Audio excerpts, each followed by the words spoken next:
Conversando Francamente, com o Paes de Lira.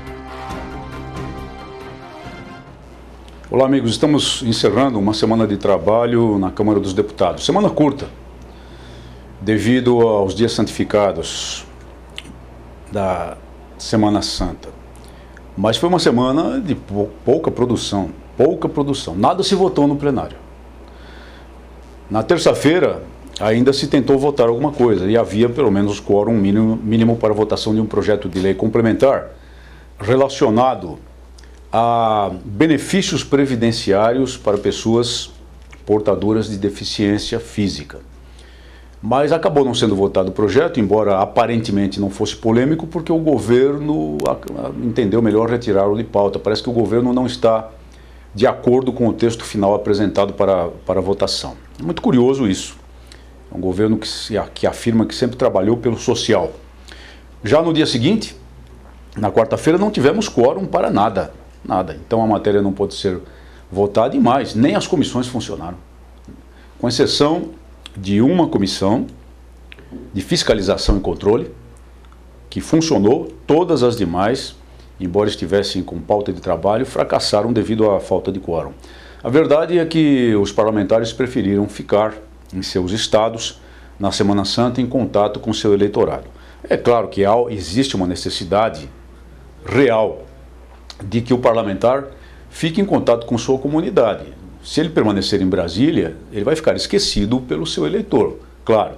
Mas é preciso haver um critério. Não me parece que isso de deixar uma semana completamente morta seja algo bom para o parlamento, seja algo bom para o conceito público do parlamento. E o que aconteceu nessa semana foi inação mesmo. É claro que houve atividade de debates, e nessa atividade de debates eu fiz vários pronunciamentos importantes que eu lhes peço que vejam através dos links existentes no nosso site.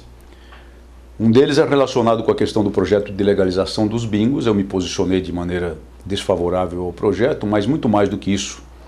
Eu deixei bem claro em meu discurso que, fosse qual fosse a conclusão, o resultado, fosse qual fosse o público ou a pressão, o dever do parlamentar é votar. Não tem essa de ficar jogando projetos para depois da eleição. Isso é um certo acovardamento, como se o parlamentar temesse a pressão popular. Ora, a pressão popular é do mandato, é própria do mandato. E o parlamentar deve ter coragem de lidar com ela, deve mostrar a cara. Vota sim ou não e assume a responsabilidade por esse voto sim ou não perante o eleitorado, perante os grupos de pressão, perante a população toda. É assim que deve ser o parlamento. Não há outra maneira de fazer com que o parlamento resgate sua dignidade, sua altaneria, se não for assim. Fiz um discurso também a respeito do significado histórico da data de 31 de março, lembrando o movimento de 1964, que não foi um movimento revolucionário, como erroneamente se diz, mas sim uma contra-revolução. Uma contra-revolução que impediu a instalação de uma ditadura comunista em nosso Brasil.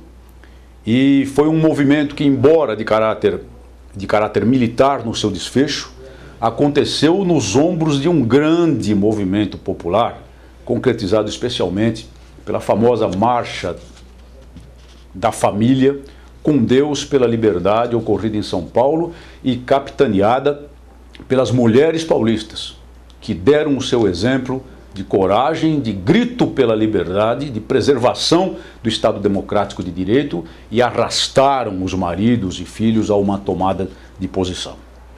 Falei também com muita força do Ficha Limpa, porque eu estou percebendo que há uma resistência muito forte ao projeto de iniciativa popular do Ficha Limpa aqui na Câmara dos Deputados. Muito forte mesmo.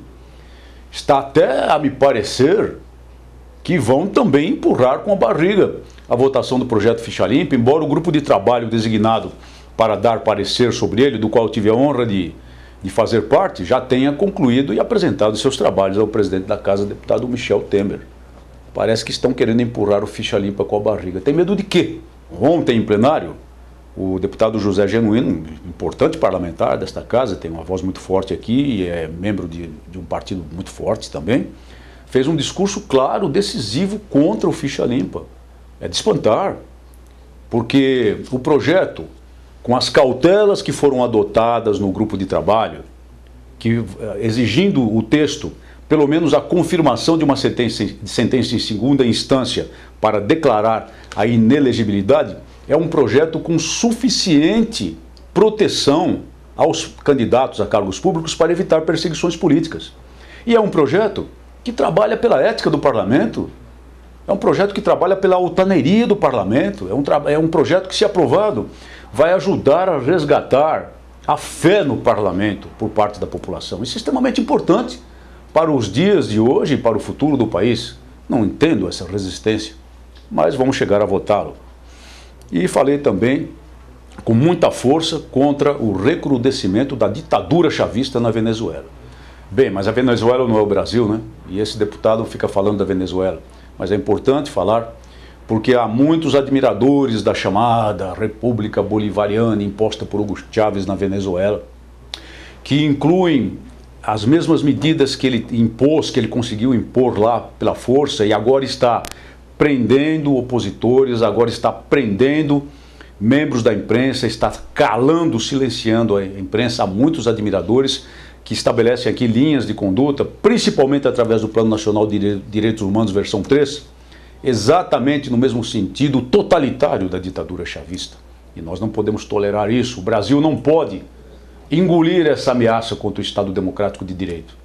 É, portanto, necessário fazer os paralelos, é necessário atacar a ditadura chavista, passando uma mensagem adequada àqueles que sonham com projetos totalitários em nosso Brasil. Fiz uma visita ao município de Capela do Alto no aniversário da cidade, que coincidia com o meu aniversário. Foi um evento bastante interessante, um contato muito bom, e lá presenciei a digna atividade do grupo policial militar que atua naquela cidade, evidentemente com grandes dificuldades, mas atua com grande eficácia e detém o respeito da população. O desfile cívico foi importante para um contato com as pessoas, um contato com a comunidade, e agora aos poucos vou começar a fazer visitas aos diversos municípios, principalmente com o sentido de visitar os policiais militares, principalmente com o sentido de conversar com os policiais militares, ouvir deles anseios e também comentar sobre um ponto muito importante da nossa atualidade, que é a PEC 300, da qual vou falar mais adiante. A propósito de divulgação de atividades parlamentares, no dia 8 de abril será veiculado o programa nacional do meu partido, Partido Trabalhista Cristão, PTC. Pelo rádio será veiculado às 20 horas e pela TV será veiculado às 20 horas e 30 minutos. Eu peço a todos a sua atenção. PEC 300. PEC 300 passou o prazo de 20 dias, que os líderes partidários, eles mesmos haviam estabelecido, para indicar quais as PECs, as propostas de emenda constitucional que seriam votadas, e como eu já esperava, não veio lista nenhuma. É mais uma empulhação do Colégio de Líderes. E eu tenho de usar essa palavra forte. É mais uma empulhação do Colégio de Líderes, que eu já denunciei da tribuna 2 vezes nesta fraca semana de trabalhos. Tivemos uma reunião com o líder do governo, o deputado Cândido Vacareza, que abriu uma porta de negociação, mas apenas abriu a porta. O deputado Cândido Vacareza não colocou proposta nenhuma na mesa. O que ele esperava? Ele esperava que nós colocássemos uma proposta conciliatória. Não, nós não podemos fazer isso. Nós estamos em posição dominante, nós aprovamos a PEC 300 em primeiro turno com 393 votos de deputados federais. É o governo que deve apresentar uma proposta. E assim ficou ajustado. Ele prometeu que faria negociações com o Poder Executivo, com o Ministério da Justiça, para trazer algo que possa finalmente servir como base para solucionar o impasse. Mas o governo, até agora, continua conseguindo travar antirregimentalmente e, portanto, ilegalmente a votação da PEC 300. Mas há mobilização dia 6 de abril. Dia 6 de abril, os policiais militares, bombeiros militares estarão aqui novamente. Virão policiais civis dessa vez também. Talvez haja 10 mil policiais aqui na esplanada e fazendo uma marcha à Câmara dos Deputados e pressionando democraticamente os deputados. Vai ser uma mobilização, deve ser uma mobilização ordeira, pacífica, disciplinada, como é próprio de policiais militares. E nesse sentido eu recomendo às lideranças que orientem todos os participantes da marcha, primeiro, a respeitar o acordo que nós temos com a Polícia Militar do Distrito Federal. Esse acordo é muito simples, é tranquilo. é fazer a marcha preservando pelo menos uma faixa de rolamento para que a população da cidade, a população da capital federal, possa, apesar da marcha, transitar normalmente. E evitar qualquer espécie de confronto com os nossos próprios companheiros, nossos próprios amigos e colegas, os policiais militares do Distrito Federal. É importante que isso aconteça para que nós também conquistemos a simpatia da população e dos deputados. Vamos à marcha, continuamos a luta pela PEC 300. Boa semana a todos.